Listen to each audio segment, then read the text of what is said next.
दोस्तों नमस्कार, group C education Uttarakhand में एक बार फिर से आपका बहुत-बहुत स्वागत है और एक बार फिर आपके बीच काफ़ी महत्वपूर्ण वीडियो लेकर आ चुका हूं और ये वीडियो जो रहने वाला है Hindi 100 number UK triple SC आधारित सिलेबस पर 100 नंबर की जो हिंदी वो मैं आपके बीच लेकर आया हूं ये प्रैक्टिस सेट। और इस प्रैक्टिस सेट में आपको लगभग राइटर और हिंदी व्याकरण से संबंधित लगभग सारे ही क्वेश्चन आपको यहाँ मिलने वाले हैं। इससे पहले मैं बता दूँ कि ये पेपर जो हुआ था ये एजुकेशन अकेडमी में 15 अगस्त को क्विज कॉम्पिटिशन यहाँ पे रखा गया था, तो उस आधार पे ये पेपर कराया गया था और यहाँ पे हमारे परम मित्र धीरज गोसाई जी पहले विनर रहे थे और 5100 रुपये पहला प्राइज़ यहाँ पे था, तो वो जीते थे। और इस 100 नंबर के पेपर में उनके यहाँ पे 91 मार्क्स थे। अब आप अपने आप को चेक करिए, आप कितने पानी में हो या कितने अच्छी आपकी तैयारी चल रही है। आप अपने नंबर ज़रूर कमेंट करें और दिल से कमेंट करें कि कितने आपके नंबर आए हैं और कितनी आपको अभी तैयारी करने की ज़रूरत है। मैं चाहूँगा कि आप ज़रूर एजुकेशन अकेडमी को ज्वाइन कर सकते हैं क्योंकि यहाँ पे काफ़ी अच्छा माहौल बनाया गया है। ग्रुप सी के लिए लगभग सभी यहाँ पे टीचर्स वगैरह काफ़ी अच्छे हैं और हमारे अमोद सर की यहाँ पे काफ़ी अच्छी गाइडेंस के अंतर्गत उनके काफ़ी अच्छा यहाँ पे पेपर सेट वगैरह या जो भी विषय वगैरह जो यहाँ पे पढ़ाई चल रही है वो काफ़ी अच्छी चल रही है। तो मैं चाहूँगा कि आप लोग यहाँ पे आ सकते हैं। आने वाले 2 अक्टूबर को यहाँ पे क्विज कंपटीशन होने वाला है, तो उसमें आप भाग ले सकते हैं। तो आइए चलते हैं और हम डायरेक्टली ये 100 नंबर का जो पेपर है इसे करने वाले हैं। पहला क्वेश्चन आप देख पा रहे होंगे स्क्रीन पे, निम्न में से कौन सा यण संधि का उदाहरण है? तो यण संधि का उदाहरण आपको बताना है कौन है। और यण संधि अगर आपने संधि को तरीके से पढ़ा होगा तो आपके लिए काफ़ी ईजी क्वेश्चन है और मैं जल्दी जल्दी यहाँ पे जवाब देने की कोशिश करूँगा। आप अपना आकलन स्वयं कर सकते हैं आपके कितने नंबर आ रहे हैं। तो यण संधि जो यहाँ पे है आप देख पा रहे होंगे, स्वागत में यहाँ पे यण संधि होगी, ऑप्शन ए इसका सही जवाब हो जाएगा। अगला दूसरा क्वेश्चन, सूरज पूरब से निकलता है किस प्रकार का वाक्य है? तो सूरज पूरब से निकलता है किस प्रकार का वाक्य है? मिश्र वाक्य, विधानवाचक, संकेतवाचक और संयुक्तवाचक आप देख पा रहे हो ऑप्शन, और इसका सही जवाब जो होगा विधानवाचक वाक्य ये है, सूरज पूरब से निकलता है, सूर्य पूरब से निकलता है। तीसरे क्वेश्चन पे चलेंगे और देखेंगे अर्थ के आधार पर वाक्यों के कितने प्रकार के भेद हैं। तो अर्थ के आधार पर वाक्यों के जो भेद हैं वो होते हैं 8 प्रकार के। तो सही जवाब होगा ऑप्शन डी, 8 प्रकार के भेद होते हैं अर्थ के आधार पर वाक्यों के। तीसरा क्वेश्चन, निम्नलिखित में कौन सा शब्द फारसी भाषा का है? तो फारसी भाषा का शब्द जो यहाँ पे है ऑप्शन सी देख पा रहे होंगे आप, काजू, इसका सही जवाब हो जाएगा ऑप्शन सी, काजू। निम्न में कौन सा शब्द तत्सम शब्द नहीं है? तो तत्सम शब्द नहीं है यहाँ पे आपको बताना है। तत्सम शब्द जो नहीं है, शिक्षा, वधु, पुत्र, सिर आपके पास ऑप्शन है और इसका सही जवाब होगा ऑप्शन बी, ये वधु होना चाहिए था, यहाँ पे वधु लिखा गया है। अगले क्वेश्चन पे चलें, निम्न में से देशज शब्द की पहचान कीजिए। तो देशज शब्द आपको यहाँ पे बताना है, बेढंगा, खिड़की, वर्षगांठ और किसान आपको ऑप्शन दिया गया है और आप देख पा रहे होंगे कि ऑप्शन खिड़की सही जवाब हो जाएगा। व्यायाम किस प्रकार की संधि का उदाहरण है? तो व्यायाम यहाँ पे यण संधि का उदाहरण है। निम्न में कौन सा पेड़ का पर्यायवाची नहीं है? तो पेड़ का पर्यायवाची कौन सा नहीं है? तो ऑप्शन डी, तृण पेड़ का पर्यायवाची नहीं है, अन्यथा तीनों ही विपट, रुख और द्रुम पेड़ के पर्यायवाची हैं। निम्न में से कौन सा मुहावरा है? अगला क्वेश्चन आप देख पा रहे होंगे, आधा तीर आधा बटेर 19-20 होना, आप डूबे तो जग डूबा, का बरखा जब कृषि सुखाने। तो मुहावरे का काफ़ी अच्छा जो ट्रिक है यहाँ पे, ना अंत से जो भी वाक्य होगा उसे हम मुहावरा कह सकते हैं। तो 19-20 होना यहाँ पे ऑप्शन बी सही जवाब हो जाएगा। निम्न में कौन सा विदेशज शब्द नहीं है? तो विदेशज शब्द निम्न में से कौन सा नहीं है आपको बताना है। मुचलका, भौंकना, बारिश और रिक्शा आपके पास ऑप्शन है और इसका सही जवाब हो जाएगा ऑप्शन बी, भौंकना विदेशज शब्द नहीं है, देसी शब्द है। अगला क्वेश्चन, प्रादेश किस प्रकार की संधि का उदाहरण है? तो प्रादेश किस प्रकार की संधि का उदाहरण है आपको बताना है, ऑप्शन सी, दीर्घ संधि, यहाँ पे इसका सही जवाब हो जाएगा। मोक्ष की कामना करने वाले के लिए एक शब्द जो है तो आप देख पा रहे होंगे, तो ये हो जाएगा मुमुक्षु, ऑप्शन सी सही जवाब हो जाएगा। परीक्षा की प्रणाली बदलना चाहिए, परीक्षा की प्रणाली बदलनी चाहिए, तो किस प्रकार की यहाँ पे त्रुटि है आपको बताना है और आप समझ चुके होंगे इसका जो होगा यहाँ पे लिंग संबंधी त्रुटि पाई गई है। परीक्षा की प्रणाली बदलना नहीं, बदलनी चाहिए, तो लिंग संबंधी यहाँ पे त्रुटि है। उसे भारी प्यास लगी है, निम्न वाक्य में किस प्रकार की अशुद्धि है? तो उसे भारी प्यास लगी है, निम्न वाक्य में किस प्रकार की अशुद्धि है? तो भारी प्यास, यहाँ पे आप देख सकते हैं कि भारी प्यास, बहुत प्यास लगी है, तो भारी यहाँ बहुत आ सकता था। तो ये है विशेषण संबंधी। ऑप्शन बी इसका सही जवाब हो जाएगा। निम्न में कौन सा कृतज्ञ का सही विलोम शब्द है? तो कृतज्ञ का कृतज्ञ यहाँ पे ऑप्शन सी इसका राइट आंसर हो जाएगा। अगले क्वेश्चन पे चलें। निम्न में से अर्पित का सही विलोम शब्द है? तो अर्पित का जो सही विलोम होगा वो हो जाएगा ऑप्शन डी ग्रहित। उत्तर और पश्चिम के बीच के स्थान के लिए एक शब्द। तो उत्तर और पश्चिम के बीच के स्थान के लिए एक शब्द जो है यहाँ पे वायव्य हो जाएगा। वायव्य यहाँ पे लिखा है तो लेकिन वायव्य होगा ये, ऑप्शन बी वायव्य। बल्लभ किसका पर्यायवाची है? अगला क्वेश्चन आप देख पा रहे होंगे। तो बल्लभ जो है यहाँ पे पति का पर्यायवाची, ऑप्शन ए इसका सही जवाब होगा। निम्न में कौन सा देशज भाषा का शब्द नहीं है? तो देशज भाषा का शब्द नहीं है आपको बताना है। तो यहाँ पे खन खन पगड़ी हिनहिनाना और खीर आपके पास है। तो देशज भाषा का जो शब्द नहीं है वो ऑप्शन डी खीर यहाँ पे सही जवाब हो जाएगा। अदरवाइज तीनों ही जो शब्द हैं वो देशज भाषा के हैं। अगले क्वेश्चन पे चलें। भारत की पहली देश भाषा किसे माना जाता है? तो पहली देश भाषा आप देख सकते हैं भारत की पहली जो थी वो थी ऑप्शन सी पाली, इसका सही जवाब हो जाएगा।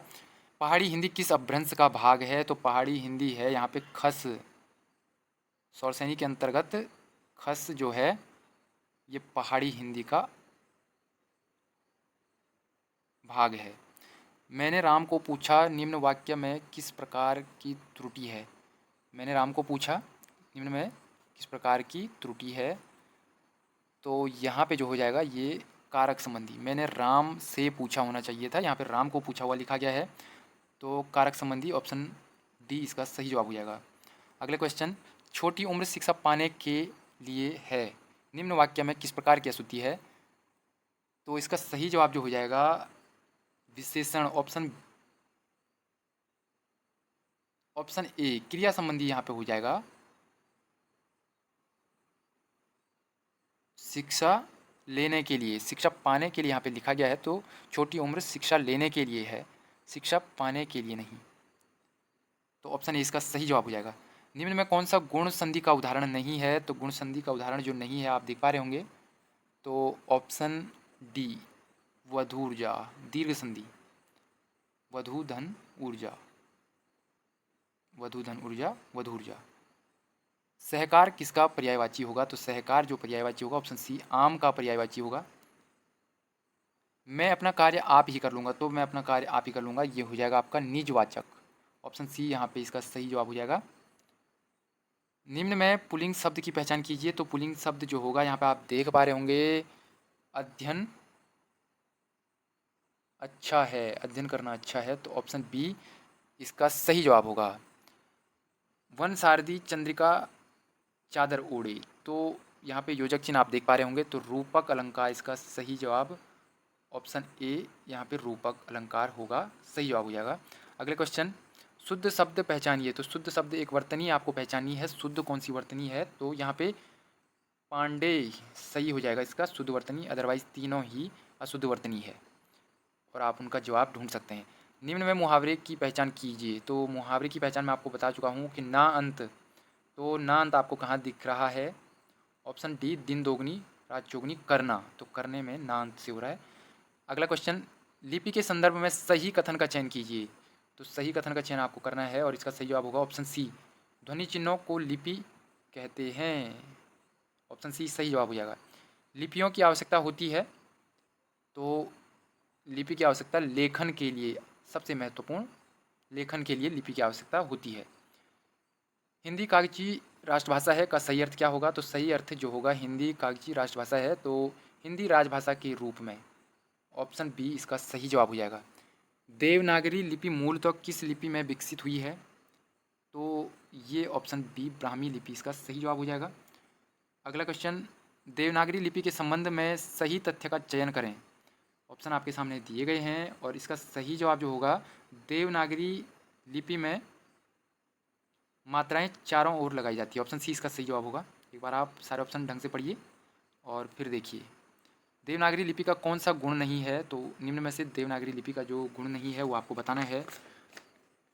तो यहाँ पे ऑप्शन बी इसमें मूल तो 13 स्वर व 33 व्यंजन प्रमुख हैं। तो यहाँ पे जो व्यंजन प्रमुख हैं वो हैं आपके 10 स्वर यहाँ पे प्रमुख हैं और 34 व्यंजन यहाँ पे प्रमुख माने गए हैं। टोटल इनकी संख्या जो होगी वो 44 होगी। ऑप्शन बी इसका सही जवाब होगा। शुद्ध शब्द पहचानिए। एक बार फिर वर्तनी आपको पहचाननी है और इसका सही जवाब होगा ऑप्शन ए, धंधा। देवनागरी लिपि में लिखी जाने वाली भारतीय भाषा नहीं है। तो देवनागरी लिपि में जो भाषा नहीं लिखी जाती है वो है ऑप्शन डी, तेलुगु। इसका सही जवाब हो जाएगा। तो पेपर आपको कैसा लग रहा है एक बार कमेंट में ज़रूर बताइएगा। इस प्रकार के पेपर मैं आपके बीच लाता रहूँगा और साथ में चैनल को सब्सक्राइब करना बिल्कुल ना भूलें। अगला क्वेश्चन, वर्ण तथा अक्षरों को जोड़ने के लिए प्रयोग किया जाता है। तो वर्ण तथा अक्षरों को जोड़ने के लिए प्रयोग जो किया जाता है यहाँ पे ऑप्शन बी, शिरोरेखा इसे कहा जाता है। देवनागरी लिपि में किस अंक को मान्यता नहीं है। तो देवनागरी लिपि में जो आप देख पा रहे होंगे अंक मान्यता प्राप्त नहीं है। तो ऑप्शन ए यहाँ पे ये 1 जो लिखा हुआ है, अदरवाइज ये सभी हिंदी रूप में लिखे हैं। अगले क्वेश्चन पे चलते हैं। वर्तनी के अनुसार शुद्ध शब्द होगा। फिर एक बार वर्तनी आपको पहचाननी है। तो सही वर्तनी जो होगी अधीन, ऑप्शन ए सही जवाब होगा। आधीन नहीं होता है, आधीन नहीं होता है, आधीन नहीं होता है। तो अधीन इसका सही जवाब होगा ऑप्शन ए। अगले क्वेश्चन काफ़ी इंपॉर्टेंट क्वेश्चन है। हिज्जे कहा जाता है। तो हिज्जे किसे कहा जाता है। तो वर्तनी शब्दों को हिज्जे कहा जाता है। ऑप्शन सी सही जवाब हो जाएगा इसका। ले चला साथ में तुझको कनक, ज्यों भिक्षुक लेकर स्वर्ण, निम्न पंक्तियों में अलंकार। तो ज्यों त्यों जानो जनो मानो मनु। तो ये है आपका उत्प्रेक्षा अलंकार। यहाँ पे ज्यों आ चुका था तो आसानी से पहचान आप कर सकते हैं। उसके बाद आप क्वेश्चन देख सकते हैं सघोष वर्णों की संख्या। तो सघोष वर्णों की जो संख्या होती है ऑप्शन सी इसका सही जवाब हो जाएगा, 31 होते हैं। सुजान किसका पर्यायवाची है। तो सुजान जो पर्यायवाची है ये है ऑप्शन बी, बुद्धिमान का पर्यायवाची सुजान। निम्न में से पुल्लिंग है। तो निम्न में पुल्लिंग कौन सा शब्द है आपको बताना है। तो पुल्लिंग यहाँ पे हो जाएगा ऑप्शन डी, दांत अच्छा है। विराम चिन्हों का सही अवरोही क्रम आपको पहचानना है यहाँ पे। तो ऑप्शन आप एक बार वीडियो पॉज करके आराम से देख सकते हैं और उसके बाद अपना जवाब दे सकते हैं। ऑप्शन डी इसका सही जवाब हो जाएगा। जो इनका अवरोही क्रम होगा पूर्ण विराम, उसके बाद अपूर्ण विराम, अर्ध विराम और अल्प विराम अंतिम में।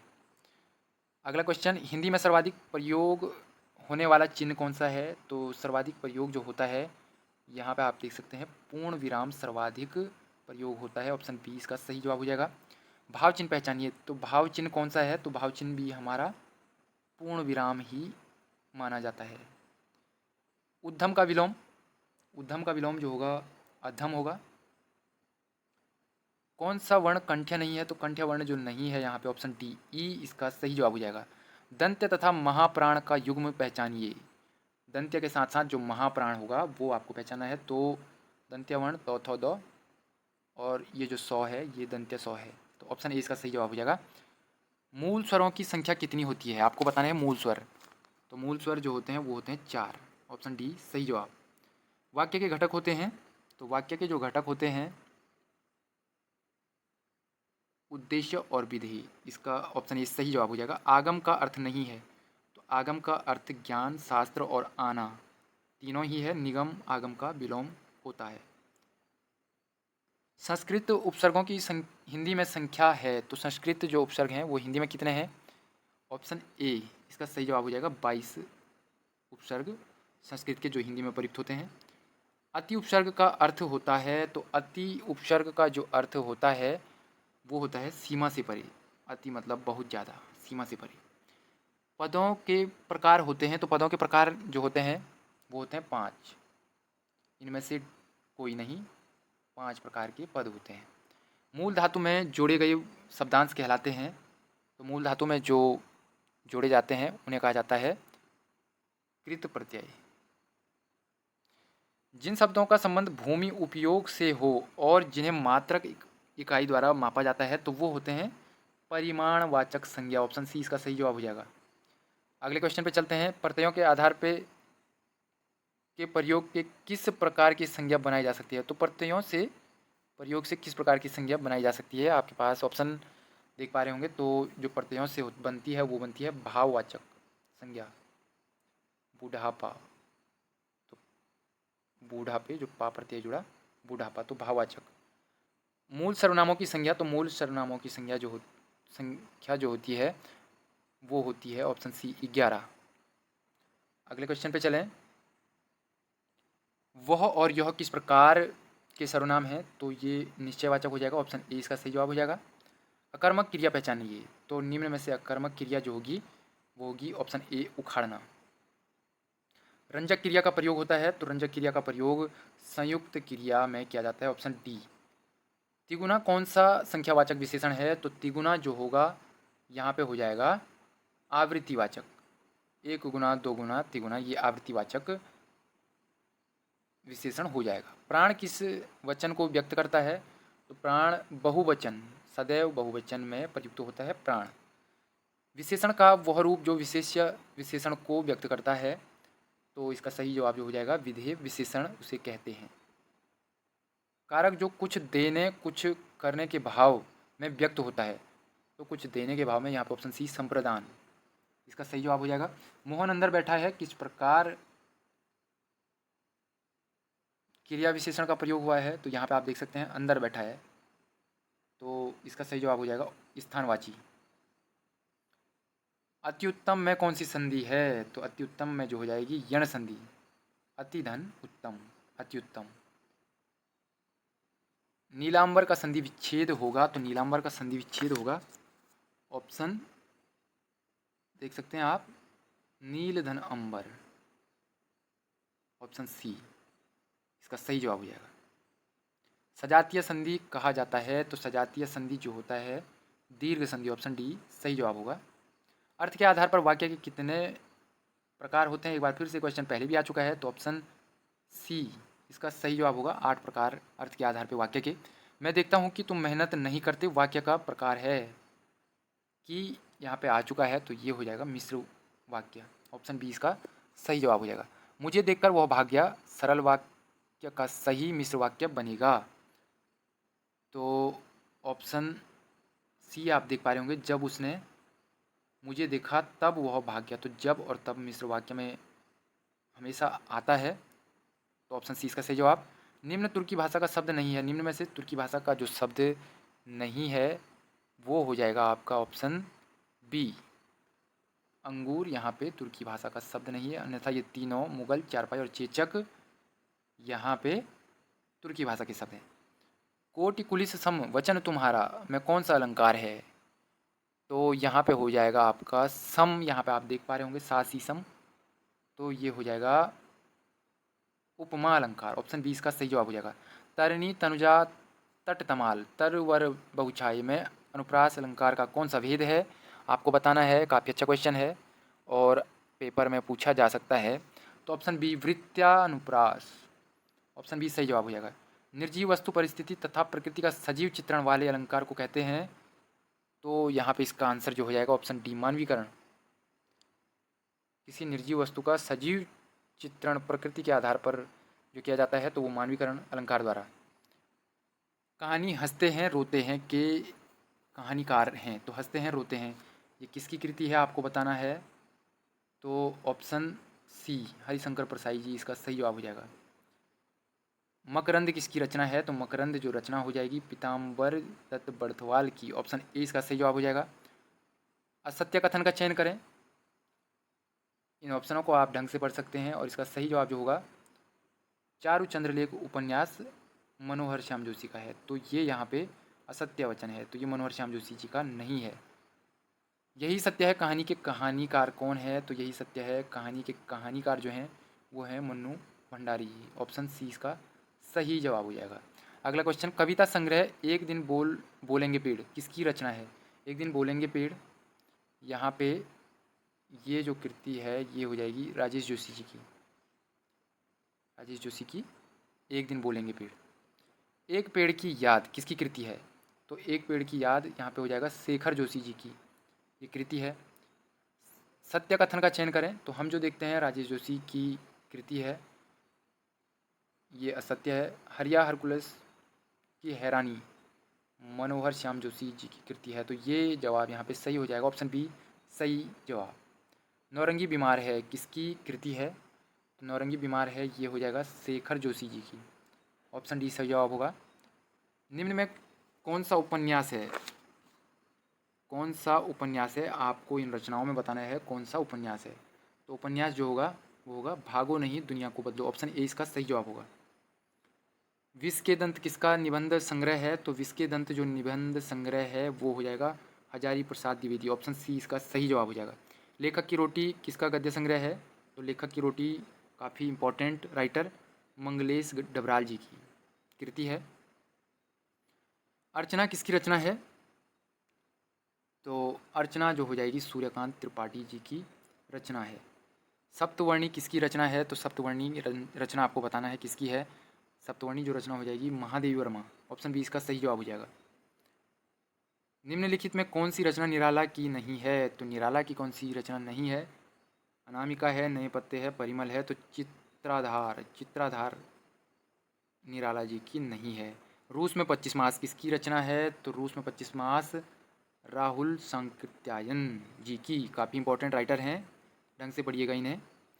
निम्नलिखित में कौन सी हरिशंकर परसाई की रचना है, तो हरिशंकर परसाई जी की जो रचना यहाँ पे होगी तट की खोज। ऑप्शन बी सही जवाब हो जाएगा, तट की खोज हरिशंकर परसाई जी की। सोमवार और अन्य कहानियाँ किसकी विधा है, तो ये विधा हो जाएगी राजेश जोशी जी की। उत्तराखंड की दृष्टि से काफ़ी महत्वपूर्ण राइटर राजेश जोशी जी। निम्नलिखित में कौन सी रचना जयशंकर प्रसाद की नहीं है, तो जयशंकर प्रसाद की कानन कुसुम है। इसके साथ आप देख सकते हैं लहर है, चित्रधार है, तो आंखों देखा झूठ। ऑप्शन सी जयशंकर प्रसाद जी की नहीं है। अगला क्वेश्चन 99वां क्वेश्चन होगा, किन्नर देश की ओर किस प्रकार की विधा है, तो किन्नर देश की ओर जो है ये है यात्रा वृत्तांत। और किसका ये यात्रा वृत्तांत है, आपको कमेंट करके इसका जवाब देना है।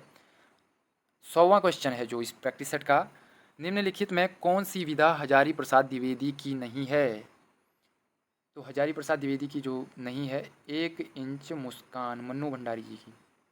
ऑप्शन सी ये हजारी प्रसाद द्विवेदी जी की नहीं है। अशोक के फूल वाण भट्ट की आत्मकथा और विचार प्रवाह हजारी प्रसाद द्विवेदी जी की है। तो आप इस तरीके से हमारे साथ बने रहिए, आगे भी बहुत अच्छे अच्छे प्रैक्टिस सेट आपके बीच लेकर आऊँगा और अच्छे अच्छे टॉपिक आपके कवर करने वाला हूँ। कुछ ट्रिक से करूँगा, कुछ अच्छे वीडियो बनाने वाला हूँ, तो जुड़े रहिए और अच्छे से अपनी तैयारी कीजिएगा। आप ज़रूर सफल होने वाले हैं। All the best, thank you.